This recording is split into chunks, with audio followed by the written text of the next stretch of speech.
A lot of questions now about whether the devastation caused by Sandy could be prevented from happening again. Some experts say it's possible, pointing to systems already in place around the world, special sea barriers built to protect cities. ABC's John Muller is in Battery Park, where that storm surge hit downtown New York so hard. John, good morning.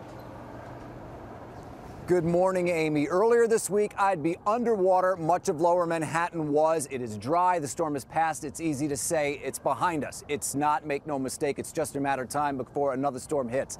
Here's one of the problems: an aging infrastructure. Look at the seawall. This is from a bygone era, much like Lady Liberty out there in the harbor. Experts say there is a way to prevent this. They say it's time to spend billions to save billions. Experts now wonder if the massive storm surge that flooded lower Manhattan and washed away parts of the Jersey Shore could have been solved by sea barriers. Some scientists say Staten Island originally started as a natural barrier island, but the construction of roads, parking lots, and homes created an urban landscape, taking away this natural shield. Now, two European engineering firms are proposing massive shields like these walls at the head of New York Harbor.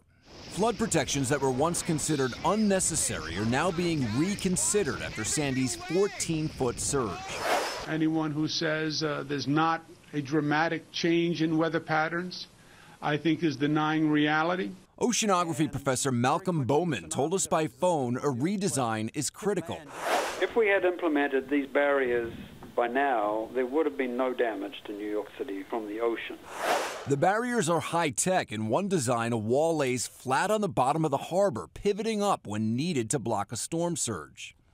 And they've proven effective in other major coastal regions, like London and the Netherlands, operating 24 hours a day. But one proposal for New York's harbor runs upwards of $6 billion, and skeptics say the massive barriers may not work on long stretches of coastline, like the Jersey Shore. When you have an enormous harbor like we do in Long Island Sound, even if you spent a fortune, it's not clear to me that you would get much value for it. But with damage estimates for this storm reaching $20 billion, many are now saying it's time to consider new ideas. And only adding to the problem, barrier islands like Staten Island, not too far out there. It doesn't act like a natural barrier island, soaking up water like a sponge because it's paved over. It's devastated this morning. And this debate about super science and spending money now to save money later will only continue.